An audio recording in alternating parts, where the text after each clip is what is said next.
ଯେତେ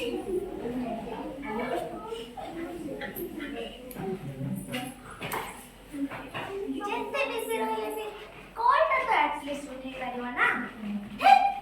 ଏଇଥିପାଇଁ ମୋ ବାପାଙ୍କ ଉପରେ ସବୁବେଳେ ରାଗେ, ସବୁବେଳେ କଥା ଦେଇଦେଇ କଥା ହିଁ ରଖନ୍ତିନି, ଭାରି ମିଛୁଆ।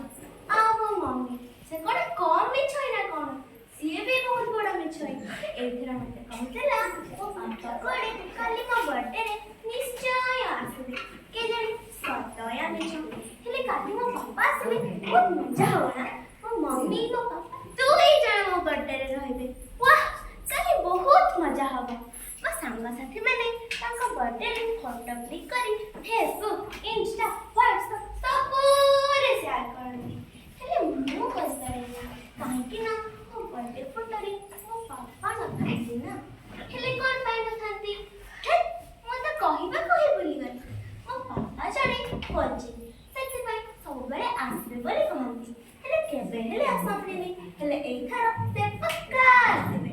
ମୋ ମମି ମତେ କହିଛି, ମୋ ମମି ମତେ କହୁଥିଲା ମୋ ବାପା କୁଆଡେ କାଲି ମୋ ବର୍ଥଡେରେ ମୋ ମମିକୁ ଚୁପି ଚୁପି କଲ୍ କରି କହିଛନ୍ତି ଝିଅକୁ କିଛି କହିବନି, ମୁଁ ଠିକ୍ ଟାଇମରେ ପହଞ୍ଚି ତାକୁ ସରପ୍ରାଇଜ ଦେବି।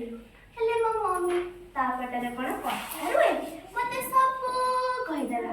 ଏବେ ପାପା କଣ ମତେ ସରପ୍ରାଇଜ ଦେବେ, ଏବେ ମୁଁ ତାଙ୍କୁ ସରପ୍ରାଇଜ ଦେବି। ଆରେ ଏବେ କିଏ କଲିଂ ବେଲ୍ ବଜାଉଛି?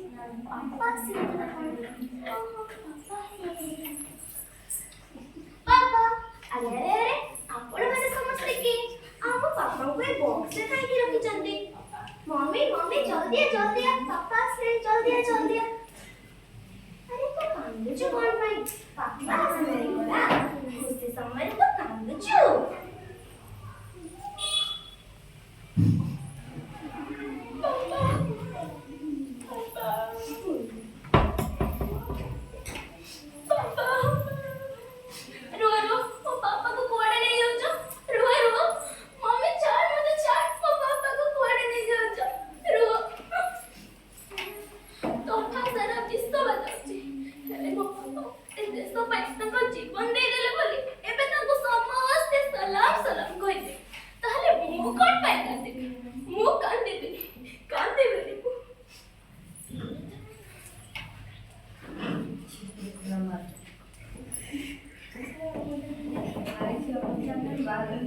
ମୁଁ ବି ଯିବି, ଛାତି ଫୁଲେଇ ଯିବି।